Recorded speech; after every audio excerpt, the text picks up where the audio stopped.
Olá, viventes do Cerrado, muito boa noite. Aqui é Marco Aurélio Jacobi e começa agora mais um Terço Ambiental Gazeta do Cerrado. O tema de hoje é um tema muito especial, principalmente para eu que sou fã da cultura indígena, sou fã de toda a perspectiva e de toda a cultura e de toda a relação dos povos indígenas com a natureza. E esse Terço Ambiental, ele também tem muito a ver com isso. E o tema de hoje foi fundamentado em um dos participantes que vai estar com a gente daqui a alguns instantes, sobre um tema de mestrado que ele fez, que é a relação dos povos indígenas e o Rio Javaé. Ele é da Ilha do Bananal, é o Teuaxi, Ricardo Teuaxi Javaé.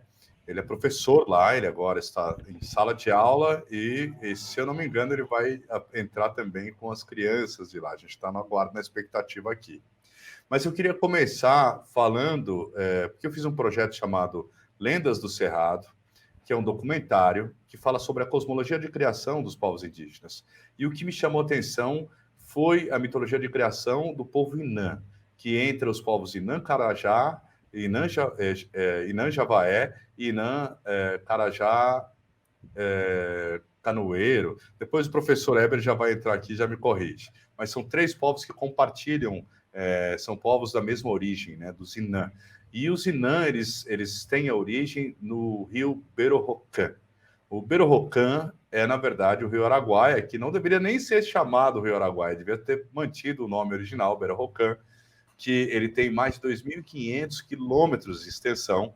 E a história é muito bonita, que para eles o rio é o pai e a mãe, é a origem deles, do povo deles. Eles moravam no fundo do rio, e a relação deles com o rio é muito linda. Então, teve diz a mitologia, a cosmologia deles, que se abriu um portal do rio, né, na superfície do rio, e eles conseguiram sair para ver o mundo exterior.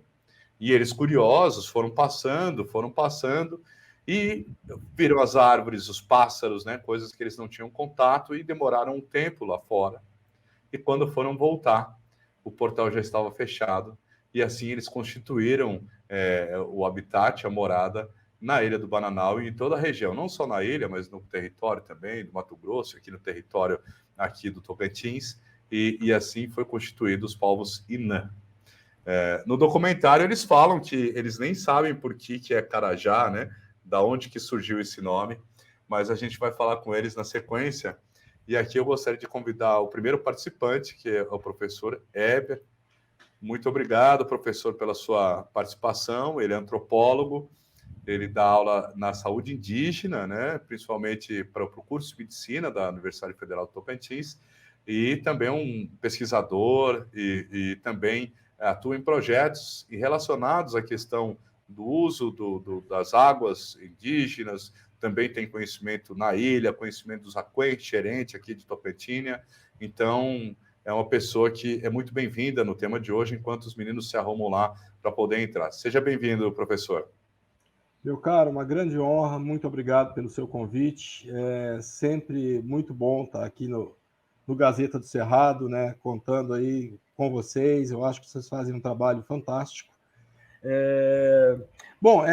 O tema é um tema, na minha opinião, um tema quente, né? Porque nós estamos vivendo um problema hídrico muito sério e os povos indígenas são particularmente afetados por esse problema, né? Nós temos o efeito dos problemas ambientais sobre os povos indígenas e as terras indígenas é algo bastante grave, bastante intenso, né? Como eu tinha previamente acertado com você, eu quero tratar inicialmente do conceito de terra indígena para chamar a atenção para um aspecto que me parece muito importante. Então, por gentileza, Marcos, se você puder colocar o primeiro slide aí, só para a gente pegar alguma ideia inicial, né? Eu fiz uma pequena e curta apresentação aqui, somente para tratar de alguns conceitos que me parecem relevantes para esse momento, né? Estou chamando essa apresentação de povos originários de terras tradicionalmente ocupadas. O elemento, né, o artigo constitucional que dá base para esse conceito nos traz alguns elementos muito importantes para essa discussão. Então, eu te peço, por gentileza, coloque o segundo slide para mim. Esse slide ele mostra o artigo constitucional 231 da Constituição, né? Que é o artigo que regula os direitos fundiários dos povos indígenas, né? Então, pegando aqui o caput desse artigo, né? Então, o artigo 231, são reconhecidos aos índios sua organização social, costumes, línguas, crenças e tradições e os direitos originários sobre as terras que tradicionalmente ocupam, né? Então, vamos só desmontar um pouquinho esse conceito para a gente entender alguns elementos que, na minha opinião, são muito importantes aí. Bom, o texto constitucional de 1988, ele reconhece o direito dos povos indígenas, né, à sua organização social, aos seus costumes, às suas crenças. Isso é um primeiro elemento muito importante.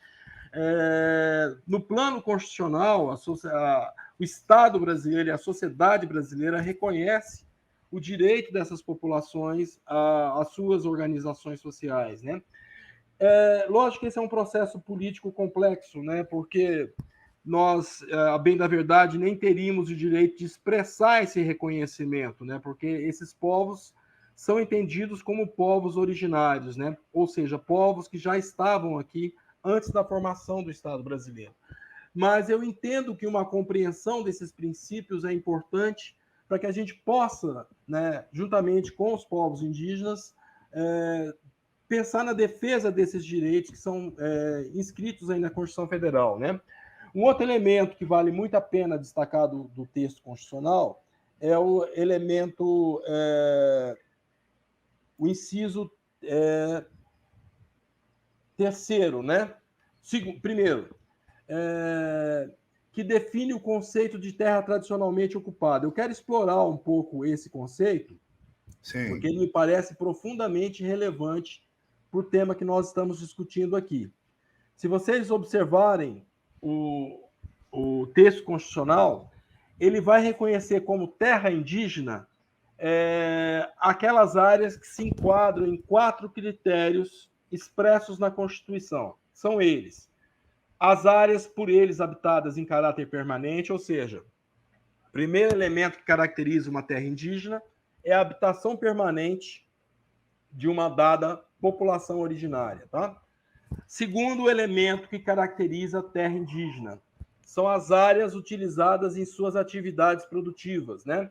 Então, a Constituição Federal reconhece como terra indígena as áreas habitadas em caráter permanente e aquelas utilizadas nas suas atividades produtivas. Aqui nós já temos um elemento que nos permite destacar a importância dos rios, dos lagos, para essas populações. Quando nós pegamos, por exemplo, os povos da Ilha do Bananal, né, que vão ser o nosso foco aqui hoje, são Sim. todos povos cujas atividades produtivas estão diretamente relacionadas ao rio Javaé e seus tributários, ao rio Araguá e seus tributários. Então, nós já temos um elemento que mostra que o direito dessas populações sobre esses rios é algo que remonta ao seu direito constitucional, classificado como originário pela nossa própria Constituição Federal, né? Então, isso é um elemento muito importante. Um terceiro conceito atrelado à definição de terra tradicionalmente ocupada ou terra indígena, que surge aqui no texto constitucional, né? É aquele que estabelece que são terras indígenas as áreas imprescindíveis para a preservação dos recursos naturais necessários ao bem-estar da população. O que isso significa em termos claros? O conceito de terra indígena ele também abarca as áreas que vão garantir os recursos naturais necessários à vida, ao modo de vida de uma dada população. Então, quando nós pensamos em povos que possuem uma dependência de rios, por exemplo, como é o caso dos Carajá, dos Javaé, Carajá, Xambioá, dos Avacanoeiros e tantos outros povos que têm uma estreita relação com o rio, nós estamos falando de um recurso imprescindível à manutenção do modo de vida deles, né? Então, esse é o terceiro elemento que tem uma importância muito grande. O Estado brasileiro tem a obrigação de proteger as áreas, né, que são necessárias à manutenção dos recursos naturais imprescindíveis para esses povos. Sim. O quarto elemento que surge nessa definição também é bastante relevante, que ele vai falar das áreas necessárias à reprodução física e cultural. O que o texto constitucional, de acordo com vários juristas, né, que tratam do tema de forma pertinente, o que o texto constitucional diz sobre isso? Essas áreas com importância cultural são as áreas diferenciadas pela cultura de cada povo, né? Como você acabou de citar, o mito de criação dos povos da Ilha do Bananal. Ele é um mito de criação totalmente atrelado aos rios Javaé e Araguaia. E isso faz com que esses rios tenham também esse outro elemento de proteção no texto constitucional. Então, eu acho que o primeiro elemento para a gente pensar esse universo dos direitos é compreender exatamente como se inscreve no texto constitucional. Então, eu acho que esse é um elemento bastante relevante para o nosso debate aqui. Eu poderia dizer para vocês que no estado do Tocantins como um todo, nós temos uma característica muito peculiar não, estou sendo leviano ao chamar isso de peculiar, mas nós temos uma característica que perpassa todas as terras. A maior parte das terras indígenas hoje reconhecidas no estado do Tocantins são terras cujo processo de regularização fundiária é anterior ao texto constitucional.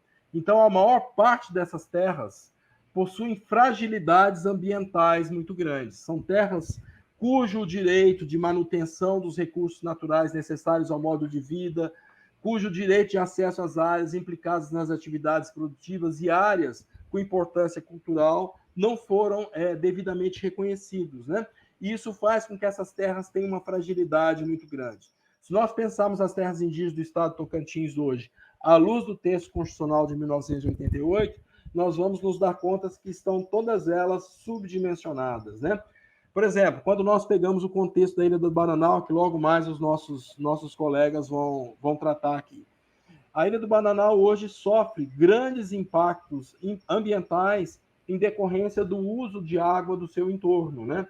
Nós todos que estamos no estado de Tocantins, nós acompanhamos a história do rio Javaé e sabemos as grandes implicações ambientais que recaem sobre o rio Javaé hoje. Nós temos, inclusive, em determinadas épocas do ano, que o rio se torna descontínuo, o rio deixa de circular. Nós sabemos que isso acontece, sabemos os motivos que estão por trás disso e devemos dimensionar esse problema, levando em consideração o tipo de impacto que isso causa sobre essas populações, né? Um outro elemento que é bastante interessante para se pensar a situação dos rios no estado de Tocantins e os povos indígenas é a situação do povo aquém-xerente, né? Como todos nós sabemos, o povo aquém sofreu um impacto muito grande da usina hidrelétrica Luiz Eduardo Magalhães, que nós conhecemos popularmente como o HE Lajeado, né? O povo xerente, eles tinham uma modalidade de roça, que era denominada roça de vazante, que eles plantavam exatamente na região na época da baixa do rio, né? Eles tinham uma roça que era importantíssima para a manutenção do modo de vida deles, e que essa modalidade de roça foi alterada em decorrência dos impactos ambientais da UHE Lajeado, né? O fluxo de água no rio mudou em função da hidrelétrica, e isso provocou um impacto monstruoso no povo xerente, provocou um impacto monstruoso na sua economia, na sua organização social, né? Esse é um elemento bastante caro, bastante importante. Tivemos algo análogo também com os Carajá-Xambioá. Carajá-Xambioá é um subgrupo, né? Um dos 3 grupos do povo Inã. Era o Carajá-Xambioá. Eu estava misturando com a Vacanoeiro e com os...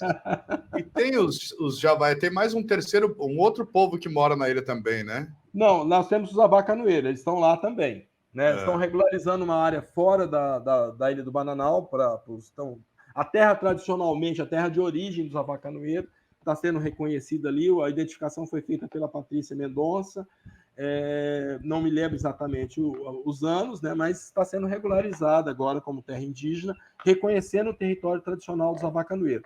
Dentro da Ilha do Bananal, hoje nós temos Avacanoeiro, Javaé, né, Carajá, e ao norte da Ilha do Bananal, fora do perímetro da Ilha do Bananal, bem ao norte, estão os Carajá-Xambioá, né, que são um outro subgrupo dos Carajá, que está localizado mais ao norte, numa terra indígena já regularizada, né? Uma terra indígena que também tem graves problemas ambientais, uma terra indígena com uma fragilidade ambiental muito grande, né? E com uma restrição muito grande do uso dos recursos naturais por parte dos Carajá-Xambioá. É uma outra região com graves problemas ambientais. No mesmo sentido, na mesma linha, a gente pode lembrar, por exemplo, do caso também dos Apinagé, que sofreram grandes impactos ambientais com a implantação da UHE Estreito, né, ali na região do município de Estreito, no Maranhão, e que trouxe uma transformação muito grande para o rio Tocantins naquele trecho. Né? São todos povos com usos absolutamente diferenciados do rio, onde o rio tem uma importância cultural bem diferenciada, e todos eles afetados por projetos de infraestrutura, seja projetos na área de agropecuária ou projetos de geração de energia, né, que trazem efeitos muito significativos para essas populações. Né? São problemas muito graves. Né? Bom, eu não sei, os demais chegaram, Marcos? Você quer que eu interrompa um pouco? Continuo? Não. Eles estavam tentando ligar, pelo que eu falei com eles aqui, estavam tentando ligar o celular direto na televisão para que os alunos pudessem acompanhar. Eles estão com uma dificuldade técnica, não é, Antônio? O que eles disseram? Ele não atendeu. Hã? A chamada não atendeu. Eles estão... tenta de novo, Antônio. Vai tentando ele com o Samuel também, que ele tá com o celular lá. A gente vai tentando aqui. De qualquer forma, assim... meu roteiro aqui, a gente vai conversando. Vamos conversando, porque... Bom, deixa eu puxar um outro elemento que me parece muito relevante para a gente pensar as terras indígenas. De um modo geral, a sociedade brasileira, principalmente aqueles setores contrários aos povos indígenas, eles pensam as terras indígenas como alguma coisa negativa que traz atraso, traz complicação para o modo de vida da sociedade nacional e tudo mais. Eu queria fazer um contraponto em relação a esse conceito e chamar a atenção para um aspecto muito importante. Se nós pegamos, por exemplo, a teoria do Felipe de Scollar, né, que é um autor, um antropólogo muito reconhecido, ele chama a atenção para um aspecto muito importante dos povos indígenas. O modo de uso e ocupação dessas populações, existe um preconceito muito grande da sociedade nacional em relação às terras indígenas, principalmente no tocante a esse aspecto, né, que trata as terras indígenas como áreas que impedem o desenvolvimento regional e tantas outras concepções equivocadas. Né? Bom, como eu também citei, alguns autores, entre eles principalmente o de Scollar, ele trabalha com a ideia de que esses povos são povos com baixo impacto ambiental. O que significa na prática? São povos cujo modelo econômico, a forma de organização social, provoca pouca alteração na natureza. Né? Recentemente saiu um estudo apontando que menos de 1% das terras indígenas do Brasil estão desmatadas. É um pouco em cima disso que eu estou falando. Né? São populações cujo impacto ambiental é muito baixo, historicamente muito baixo. Né? Então, o que nós temos no Brasil hoje? Nós temos uma série de políticas ambientais que, inclusive, contemplam as terras indígenas como áreas protegidas. Né? Se você pega, por exemplo, a Política Nacional de Áreas Protegidas, é uma política que contempla terras indígenas, unidades de conservação e áreas de remanescente quilombos como áreas protegidas. Então, nós já temos aí um primeiro elemento muito importante para ser pensado. Pela legislação, desculpa, professor, as áreas de quilombo são consideradas como áreas indígenas também? Não. Como áreas protegidas. Se você pega a Política Nacional de Área Protegida, ela contempla 3 categorias de ordenamento territorial. As unidades de conservação, criadas com base no artigo 225 da Constituição Federal e toda a legislação correlata, né? As terras indígenas criadas com base no artigo 231 da Constituição Federal e toda a legislação que dela decorre, e as terras de remanescente quilombo, que são criadas com base no artigo 68 das disposições constitucionais transitórias. Né? Essas 3 áreas, elas estão agregadas dentro de uma política nacional de área protegida que tem também o seu viés ambiental. Então, assim, para além de atender os direitos dos povos indígenas, as terras indígenas no Brasil também contemplam esse aspecto ambiental. São áreas que hoje se mostram muito importantes no plano da preservação dos recursos naturais. Elas prestam um serviço ambiental muito importante para a sociedade nacional. Marco, eu acho que o Samuel está de condição aí. Vamos escutar. Boa noite, pessoal. Consegue me ouvir agora? Sim. Boa noite. A internet está meio ruim, aí eu saí para fora da sala lá. Na sala, faz parte. Samuel, você nos escuta? Agora estou escutando. Ótimo. Samuel, eu comecei o programa hoje falando sobre o mito da criação do Berrocan e que vocês saíram do rio. Eu gostaria que você falasse um pouco da importância dos rios para o povo Inã Javaé, que também faz parte do Inã Carajá, do Inã Javaé também. Né? E eu gostaria que você comentasse um pouco da importância, tanto cultural quanto da relação de vocês no dia a dia com os rios aí da Ilha do Bananal e de toda a região. Então, tá falando do povo indígena, né? Quer dizer, o povo indígena da Ilha do Bananal, conhecido como povos Inã, né? Que são os Carajá, Javaé e Espiauá. São um subgrupo desses povos Carajá. Esse povo é originário do rio. Por isso, para os povos Carajá, Javaé, o rio quer dizer que são a mãe desse povo, né? Que sem o rio, o povo não vive, o povo dos Carajá e Javaé. E cada vez mais o tempo vai mudando, né? Nesse ano, secou muito o rio.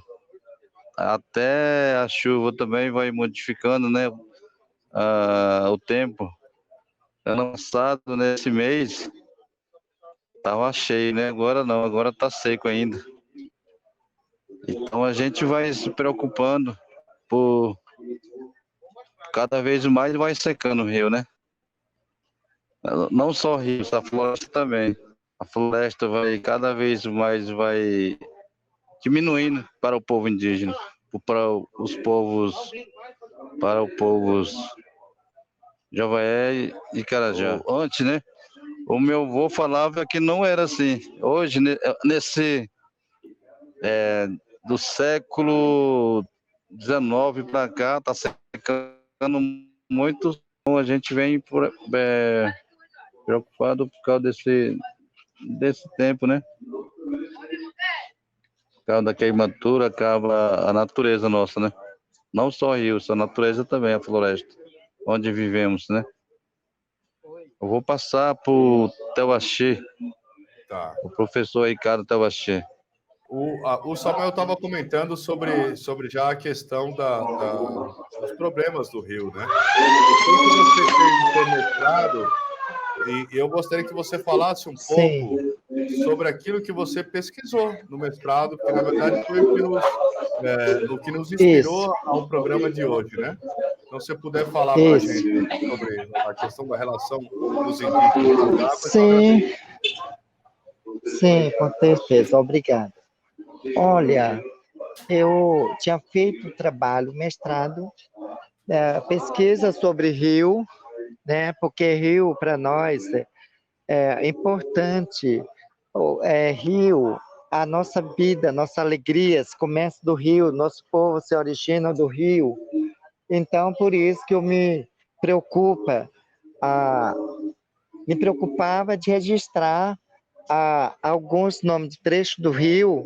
Meu trabalho foi direcionado mais os nomes de trecho do rio, e cada trecho tem seus nomes na nossa cultura, e os conhecedores, nosso povo, meu pai era conhecedor desses lugares, já morreram. Então, eu pensei de registrar em papel, porque nossa educação, nossa história, tudo é oralidade, então tem que colocar em papel, escrita. Por isso que eu tinha pensado isso, eu tinha feito mestrado, porque quando eu fazia graduação na UFG, eu tinha feito trabalho durante o curso. Aí quando o curso terminou, eu parei. Aí quando fiz mestrado, eu fui aprofundado, registrei ao todo o que meu objetivo foi alcançado. Eu andei, correr atrás de informação, fui ao sul da Ilha do Bananal, na aldeia Barreira Branco, ainda eu tinha alcançado conhecedores do lugar, dos rios, nomes, e tudo está registrado na minha dissertação. Eu fui para norte da ilha até Araguaia, eu fui descrevendo esses lugares, porque meu pai, meus avós são conhecedores desses lugares. Eles não tinham preocupação, que navegavam pelo rio, eles andavam até o Canguçu. Então, hoje em dia, não é mais frequente como na época passada. Rio cada vez mais está secando, né? Cada vez mais aumentando lavouras, a bomba puxando a água para projetos. Então, eu acho que causa esse ressecamento da ilha. Na década de 70, meu pai, daqui de Canoaná, navegava com nós até Porto Piauí, durante a noite. Hoje em dia, ninguém não vai nesse rio, só o Rio Javaé está ficando de porções, então fica muito preocupado. Por que eu pensei isso, da importância do rio, é descrever rio, porque o pessoal pensa, só rio não tem valor, rio não tem importância. Cada curva, cada rio tem seu nome, tem suas importâncias, seus acontecimentos. Então, nossos povos, nossos avós passavam pelo rio, lugar onde eles buscavam suas sustentabilidades, seus recursos naturais que eles buscavam nesse rio. Então, por isso que eu pensei isso, de registrar. Eu tinha feito esse trabalho e outras. Nossas alegrias, nossas felicidades vêm do rio. Nossos rituais começam do rio. O espírito de Aruanã, que se estabelece no Rio Javaé, todo lugar do Rio Javaé, além do subaquático, esse é cosmológico nosso, que contam, que falam sobre isso. Então, por isso que essa visão, esse pensamento de registrar e todo, porque na cultura branca, visão diferente, só pensa em fazer barragem, fazer hidrovia. O nosso povo não pensa isso. Nosso povo se relaciona muito bem com a cultura, a natureza, o rio. É por isso que eu tive pensamento de registrar esse conhecimento nossos tradicionais, dos nossos antepassados, para registrar no papel. Então, é isso que aconteceu e está sendo muito preocupante esse ressecamento do rio. Esse ano, eu particularmente, eu fiquei muito preocupado, porque Barra do Javaé, que cai no Araguaia, lá por rumo do Jaraguai, está muito seco. Aonde nossos antepassados tinham visto isso, não tinha essas frequências. Agora, está muito preocupante. Então, é isso que eu falo. Finaliza dando uma solução. E muito obrigado pelo convite do Marcos Jacob. Muito obrigado, professor Weber, que é meu amigo da UFT, quando fazia o mestrado. Muito obrigado mesmo, estou feliz. Os alunos que estão acompanhando nós, colegas. Maior dificuldade, mas está sendo muito bom. Muito obrigado mesmo. Boa noite. Obrigado. Eu fiquei impressionado, Teuachi, com essa riqueza de detalhes, que quando eu conversei com você inicialmente, você falou que cada curva do rio tinha um nome, cada trecho do rio tinha um nome. Então, olha a riqueza cultural e a importância que vocês dão, né? Não só para um rio como um todo, né? Mas para cada trecho do rio, né? Que serve como referência, como se fosse até o nome das ruas, né? Para os povos não indígenas, se for fazer uma comparação simples, né? Para a gente entender aqui, é como se fosse essa importância do mapeamento, né? De toda a região a partir dos trechos de rio, né? Então, para a gente aqui ter uma dimensão da importância que os rios têm para vocês, né?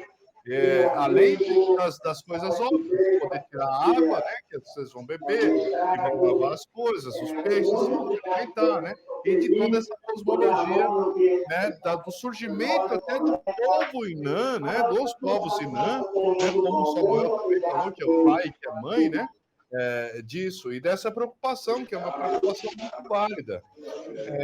E como que vocês acham, Samuel, você nos escuta?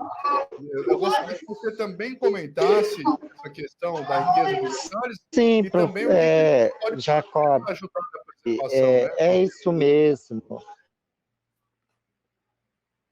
Para retomar novamente o nosso rio. É isso, Jacob. Porque nós não tinha tecnologia, mas nós sabia tudo como referência mesmo. Muito interessante. Essa aqui tá. William, muito obrigado.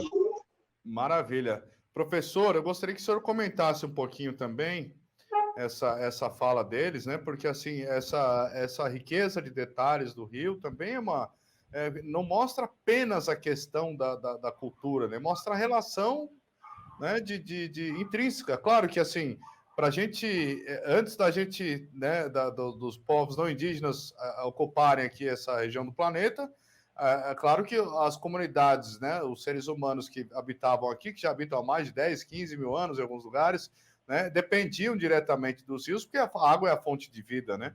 Mas quando você trata ele por nome a cada curva de rio, a cada trecho, a cada cachoeira, né? Berorocã, que na verdade não devia nem ser trocado o nome por Araguaia, né? Enfim, como que você vê essa visão da relação deles e os rios? Bom, primeiro eu quero cumprimentar os meus amigos Teuachi, Samuel. Grande honra estar com vocês aqui, né? Tive a oportunidade de conhecê-los pessoalmente, Teuachi, então a gente conversou muito, muito bom estar com você aqui. Teuachi, você assim, ensinou muito para a gente, cara, com grande conhecimento, Samuel também. Então, assim, é um pouco aquilo que a gente estava falando antes, né? A relação dessas sociedades com o rio é intensa, é profunda. É o que o Teuachita e o Samuel estavam chamando a atenção. Eles vivem numa relação intensa com o rio, numa relação onde cada pedaço do rio tem uma importância simbólica muito grande, uma relevância muito grande na história da sociedade, onde cada comunidade opera a sua vida a partir do rio, onde as suas casas são determinadas a partir da posição do rio, né? Onde a sua vida é organizada a partir do rio, onde os seus rituais de casamento, de batismo, estão todos eles relacionados ao universo do rio, onde a sobrevivência física e cultural dessas populações é altamente dependente do rio. Esse é o universo que nós estamos enfrentando aqui. E como tanto Samuel como o Teuachi chamaram a atenção, o modo de vida deles, a organização social dos Inã está sendo profundamente afetada pelas transformações dos rios Javaé e Carajá. Essas populações estão perdendo o espaço imprescindível para o seu modo de vida. São povos, como o Samuel chamou a atenção logo no início, são povos que se entendem como povos que surgem do rio Araguaia, que surgem do rio Javaé. E a perda desses rios, o comprometimento da qualidade da água desses rios é algo que tem um impacto muito intenso no modo de vida dessas populações. Afeta não só a sobrevivência física, na medida em que eles vão perder os peixes, que eles vão perder outros recursos naturais que são imprescindíveis, mas afeta também um plano cosmológico. O lugar de onde a humanidade saiu deixa de existir da forma que eles conheceram. Como o Teuachi muito bem falou, na década de 70 ele navegava o rio com o pai dele, e o pai dele navegava o rio à noite porque tinha segurança, o rio tinha um volume de água. E agora eles estão paulatinamente perdendo isso. Eles estão sendo desestruturados na sua organização cosmológica, na sua organização social e econômica, em decorrência dos impactos que eles estão sofrendo. Esse é o problema que nós vemos intensamente aí. Tá. E como que você vê que a gente pode ajudar para a questão da preservação dos rios, das águas aí na região? Jacob, é situação muito difícil e cada vez mais só piorando a situação do rio. E usado, esse rio nosso, usado pelos brancos, que vem muita pessoa que frequenta na beira do rio. Então, qual a solução que nós queremos? Porque cada vez mais desmatamento na margem do rio, isso gera ressecamento do rio. Sim, nós temos que solução, tem que cuidar do rio, tem que fazer uma limpeza, né? Tem que conscientizar os mais novas gerações do nosso povo e algumas instituições como IBAMAS, né? Que a gente tem que solucionar para recomeçar o rio, a limpeza, a prefeitura recolher o lixo na beira do rio também. Isso é nossa visão.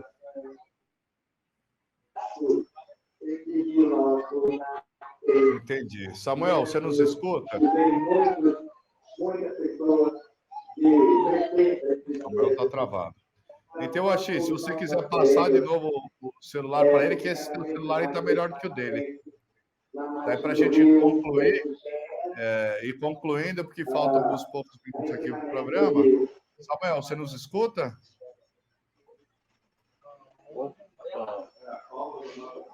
Estou ouvindo aqui agora. Vocês estão me ouvindo? Maravilha. Samuel, como é que você vê essa questão do problema das águas e como que você veria as soluções? Porque ele falou de limpeza dos rios, tal, mas assim, porque a gente sabe que o setor do agronegócio chegou bem na outra margem do rio, dos dois lados, né? Tanto do Mato Grosso quanto aqui do Tocantins, né? Quanto na ponta norte lá, que pega o Pará também. Como que vocês veem essa relação, né, do outro lado da margem, tá com a expansão do agronegócio, está com bombeamento diário de litros e litros de águas? Como que vocês veem isso e como que vocês apontariam a solução para isso, Samuel?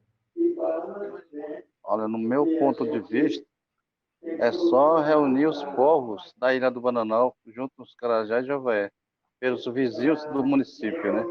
Porque aqui na aldeia, onde eu moro, aqui na aldeia Canoã, que é o nosso município, é Formoso do Araguaia, né? E lá, o Formoso do Araguaia é um dos maiores projetos do estado do Tocantins. E polui o rio Javaé, onde nós pescamos, pegamos peixe, tartaruga. Mesmo assim, nós bebemos desse rio também, né? Cada vez mais, e vem poluindo o nosso rio, por causa desse projeto, né? Cada irrigação que vem do agronegócio. Oi, vocês me ouviram? Tá ouvindo aí? Estamos ouvindo. E vocês já sentem algumas dor de barriga, diarreia nos adultos, nas crianças? Vocês já sentem alguma coisa? Acontece, sim. E às vezes também nós mesmos pescamos no Rio Formoso, tá? Pega tartaruga, alguns peixes lá também. E tem um gosto diferente do rio, né? A tartaruga, os peixes de lá desse rio. Então, os caciques, lideranças, têm que reunir junto com os prefeitos, né? De cada vizinho. Por exemplo, lá dos Carajá tem São Félix do Araguaia. Tem São Félix do Araguaia, tem Santa Terezinha, tem Luciara, do lado de Mato Grosso. Que são vizinhos dessa aldeia dos Carajá, né? De lá do Mato Grosso. Mas os Carajá são da ilha do Bananal, né? Mas realmente, porque quem atravessa a Ilha do Bananal durante o período de chuva não consegue atravessar agora de carro, né? Então, por isso que a relação dos Inã Carajá, que estão do lado de lá da Ilha do Bananal, é uma relação mais aproximada com os municípios do Mato Grosso. E os Javaé, que estão do lado de cada ilha, são mais próximos de Formoso, Araguaia e Lagoa da Confusão. Depois tem Dueré mais ao norte, né? E depois os outros municípios que Maior, normalmente... maior lavouro que tem é o Formoso do Araguaia, né? Formoso do Araguaia, tem lá Lagoa da Confusão, que tem uma aldeia perto de lá, que é a aldeia Boto Velho, né? Que são vizinhos dessa cidade. Essa fala do Samuel eu achei muito interessante, porque ele fala assim, tem que reunir as lideranças, os caciques, para poder conversar com os prefeitos, né? Para poder... Mas vocês se reunindo, o que seria a reivindicação de vocês? Como poder melhorar? Você acha que a gente teria que tentar falar, não, então vamos fazer alguns cultivos, se for na beirada de áreas indígenas, então vamos trabalhar alimentos orgânicos, ou alimentos sem o veneno? Quais seriam as soluções que vocês veem que pudesse melhorar a relação com os não indígenas vizinhos às áreas indígenas? A solução seria isso, né? Porque cada vez mais agronegócios têm lavouras na beira do Javaé. E isso causa ressecamento, desvaziamento do rio Javaé. Então, seria que a gente tentar resolver esses problemas? Tem que uma pessoa ser contratado frequente nesse rio. Contratar uma pessoa porque já tem os brigadistas, mas serviço deles pelo meio ambiente, né? Então, seria próprio para cuidar desse rio. Plantar algumas plantas, eu acho que era muito difícil, mas pelo menos alguma pessoa ser contratado pelo município ou algum governo ambiental, né? Então, é isso. Doutor Heber, como é que fica essa relação? Você acha que a gente poderia tentar mexer numa legislação para dizer se são territórios vizinhos às áreas indígenas ou vizinhos, porque a gente já tem a lei de proteção às matas ciliares, né? A gente já tem a lei, porque ali naquela região já também deveria respeitar, eu não sei se exatamente ali em Lagoa, e que teria que ter os 80%. Mas eu sei que algumas áreas ali no norte da Ilha do Bananal já tem que respeitar 80% da área preservada, né? Mas se são vizinhos dos povos, ou de áreas indígenas, ou de rios, você não acha que a gente deveria tomar um pouco de cuidado e tentar reforçar essa situação? Porque você mesmo estava lendo no começo, né, que é a questão de se tem a geográfica que afeta os povos indígenas, rios, tem que ter um cuidado maior, né? Então, qual que é a visão para a gente solucionar o problema de purificação ou de contaminação dos rios? Jacob, é um problema muito sério, né? Eu fiz um levantamento de dados sobre o estado do Tocantins há pouco tempo atrás, está até publicado em parceria com a professora Rejane Pinheiro, e a gente percebe que a atividade da agropecuária cresce vertiginosamente no estado, né?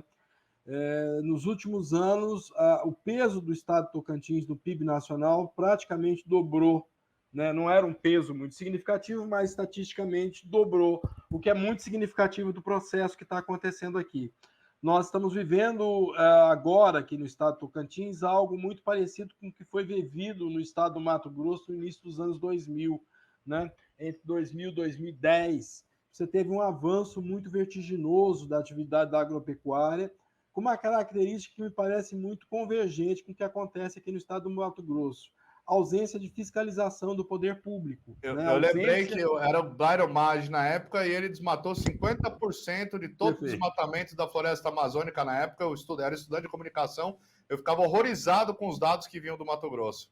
Perfeito. É esse o processo que nós estamos vivendo aqui, com um agravante muito grande. Quando a gente pensa em termos de bioma amazônico, nós temos uma fiscalização muito intensa, inclusive do Instituto Nacional de Pesquisas Espaciais, do INPE. Você tem dados ali. No caso do Cerrado, que abrange quase que 90% da extensão do estado do Tocantins, nós não temos os dados ainda consolidados sobre a supressão da cobertura vegetal. Eu imagino que o que está acontecendo no estado do Tocantins hoje é algo muito mais avassalador do que aconteceu no norte do Mato Grosso no início dos anos 2000, que é essa época que você também está citando. Então, assim, é muito complicado analisar o caso dos povos indígenas aqui pela fragilidade ambiental das áreas. Você vai pegar, por exemplo, uma área como a Ilha do Bananal, um ambiente extremamente frágil, extremamente delicado. Quando a gente olha o que o Samuel e que o Teuxi estão nos relatando hoje, a gente se assusta. É assustador o que está acontecendo ali. Né? O grau de comprometimento da água do rio, do volume de água, da qualidade de água, é algo muito assustador. Projetos de desenvolvimento que, inclusive, prevêem a travessia da Ilha do Bananal com uma estrada, com uma rodovia, que seria a 242. Então, a gente está vivendo uma situação muito grave, né? E uma situação invisível para a maior parte da população brasileira. O cidadão comum do Tocantins não tem noção do impacto socioambiental que essas populações vivem. Muitos não têm noção sequer que a Ilha do Bananal é uma área destinada às populações indígenas, né? Então é uma situação de invisibilidade e ausência de fiscalização do poder público, né? O Ministério Público Federal tentou várias vezes discutir a outorga de água ali daquelas irrigações, nunca conseguiu avançar. Você acompanha isso há muito tempo, você sabe disso muito bem. Não, além de acompanhar, eu pude acompanhar a pesquisa do Dr. Paulo Adler, que ele fez o mapeamento, inclusive ele conseguiu, porque ele é físico, além de pedagogo, ele fez o levantamento e ele conseguia calcular a vazão e o volume de água pelos cálculos físicos para justamente dar as ferramentas para a Naturatins na época, que solicitou essa pesquisa, e eu fui acompanhando, fazendo as imagens dos rios do Tocantins com o professor. Então eu acompanhei de perto, foi um estudo muito sério feito, o Estado já tem esses dados, só falta praticar essa outorga d'água, porque se começar a cobrar, eles vão, né, vai mexer um pouco mais, eles vão valorizar um pouco mais aí antes de sair gastando água, ou desviando a água do rio, já vai para os canais de irrigação particulares, né? Perfeito. Aí a gente entra no universo quase que de conceitos, né? A gente teria que implantar no Tocantins aquilo que a Serede chama de justiça ambiental, né? Porque o que está acontecendo, a bem da verdade? O ônus dos impactos ambientais gerados por esse modelo de desenvolvimento aqui está recaindo sobre os povos indígenas. Está recaindo sobre os Carajá, Javaé, Avacanoeiros, no caso da Ilha do Bananal, está recaindo pesadamente sobre os xerentes, né, que estão aqui na região de Tocantinha, tiveram sua vida social e econômica desestruturada pelo impacto da UHE Lajeado e agora pela pressão que sofrem do modelo de desenvolvimento regional, né? Eles estão pressionados ali, os rios que eles usam, que são imprescindíveis para a manutenção da sua qualidade de vida, possuem as cabeceiras fora da terra indígena, estão todas elas contaminadas, com qualidade de água alterada, afetada, né? Isso acontece em todas as terras, isso está acontecendo Tocantins afora. É muito importante que a sociedade civil esteja atenta a isso, é muito importante que as universidades estejam atentas a isso, é muito importante que a gente abra canal de comunicação com esses povos, que a gente compreenda o tipo de problema que eles estão nos trazendo, né? Por exemplo, eu tive a oportunidade de acompanhar o trabalho do Teuaxi, que foi orientado pelo professor Odair Geraldinho. Nós somos do mesmo programa de pós-graduação. Eu tive a oportunidade de... O Odair também é um mestre, é um doutor, né? Um cara muito sério, muito bom. Né? Fantástico. E, assim, lembro, ouvindo o Theo falar agora, eu dimensiono a importância do Odair no contexto do estado de Tocantins, né? Nós trabalhamos juntos na orientação de alguns estudantes indígenas no CIAMB, no Programa de Ciências do Ambiente da UFT. E é isso que o Teuaxi estava chamando a atenção. Nós estamos tentando registrar em papel esse profundo conhecimento que se pede a passos largos, né? Esse profundo conhecimento dos povos. Nós tivemos algumas dissertações de mestrado do povo Javaé e Carajá, né? Nós tivemos um doutorado de uma Carajá Xambioá, que eu tive a honra de orientar, no caso eu, Gislane Carajá, que eu orientei. Nós tivemos trabalho dos xerentes, né? O Paulo Xerente, Alexandre Xerente, todos eles discutindo a condição socioambiental dos seus povos, discutindo o tipo de impacto que eles sofrem, né? Isso é muito importante para a academia, é muito importante para a gente quebrar a invisibilidade dessas pessoas, é muito importante para a gente problematizar a importância das terras indígenas no estado do Tocantins, para a gente problematizar também os efeitos que essas terras estão sofrendo. Essas populações estão sendo jogadas numa situação calamitosa em função dos impactos que eles estão sofrendo. As suas terras, em pouco tempo, não terão mais condição de sustentá-los, de garantir uma qualidade de vida de acordo com seus usos, costumes, tradições, com o modo de organização social deles. Isso é algo muito sério. Nós estamos com esse projeto de avanço das fronteiras aniquilando uma parte da diversidade humana. Nós estamos simplesmente pegando esses povos e jogando eles em rota de colisão com problemas com os quais eles não conseguem resolver. É que o Teo Axi e o Samuel estamos falando agora. A vida deles está sendo alterada, a vida deles está sendo transformada profundamente, sem que eles tenham poder de reagir a essa transformação. Né? O Rio que o Teo Axi conheceu na década de 70, como ele muito bem deixou claro aqui, não existe mais do modo que existia quando ele conheceu, quando era criança. Esse rio é um rio altamente impactado por um modelo de desenvolvimento que é extremamente desfavorável a esses povos, que não leva em consideração a existência e a presença deles ali. Isso é muito grave, isso é muito sério. Maravilha, gente. O programa eu estendi um pouco mais porque a gente teve esse problema técnico, né? Mas a gente precisa encerrá-lo. Eu agradeço demais, né, o doutor Heber Grácio, que é professor associado da Universidade Federal Tocantins. Ele é consultor, né, de área de licenciamento e empreendimentos que afetam os povos originários e tradicionais em terras indígenas e é um antropólogo aqui que nos contempla com seu conhecimento. Muito obrigado, doutor. Agradeço demais. A gente também trouxe aqui o Samuel Saburuá Javaé, que ele é professor da Escola Indígena Tainã, da etnia Javaé, da aldeia Canoanã, da Ilha do Bananal, uma liderança. É cacique também, né, Samuel? Eu gostaria de agradecer a sua presença aqui no nosso terço ambiental, né? E se você quiser fazer as considerações finais, você fique à vontade. Bom, não, obrigado pelo convidar nós aí. Tudo Awiri. Awiri. E também o Ricardo Teo Axi Javaé, que ele é indígena também, Javaé, né? Professor bilíngue da Escola Tainá, na aldeia Canoanã, na Ilha do Bananal. Também é mestre em Ciências do Ambiente pela Universidade Federal Tocantins. Teo Axi, o seu mestrado que nos deu a ideia e nos inspirou para fazer o programa de hoje. Agradeço demais a sua presença. Né? Se você quiser, pode ficar à vontade para falar o que quiser nas suas considerações finais aqui. Abre o microfone para poder falar. Agradeço mais uma vez a participação de vocês aqui no nosso programa. Aqui, até a Gazeta do Cerrado, o Terço Ambiental, está aberto e sensível às questões dos povos indígenas. Quando tiverem qualquer situação, podem contar com a nossa força, o nosso apoio, para a gente divulgar, entrar em contato com as autoridades, o que for necessário para poder ajudar a resolver as questões de vocês. Obrigado, Jacob. Muito obrigado mesmo pelo convite que nós estamos participando. Todos os nossos alunos aqui estão participando, estão gostando. E eu muito agradecido pelo convite do senhor. Agradeço demais a participação de vocês. Desculpa pela internet aqui, está muito lento, né? Tem hora que está caindo. A internet daqui não é igual a da cidade. Muito obrigado. Não tem problema. Não precisa pedir desculpa, não. Eu que agradeço demais. A gente compreende as limitações de acesso à internet, que são muitas pessoas, a escola que precisa disso, né? Agradeço demais.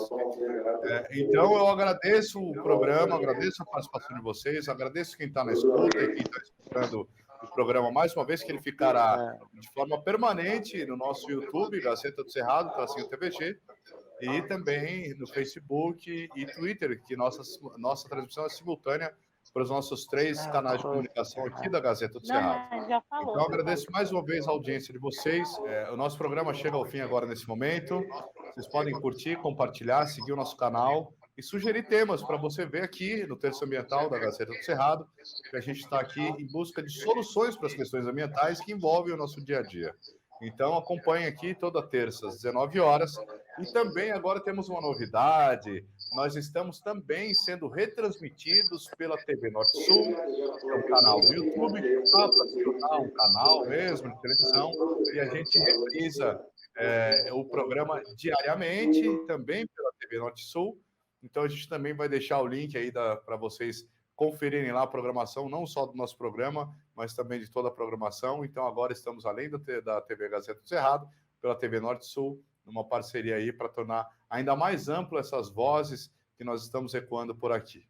Muito obrigado, até a próxima terça.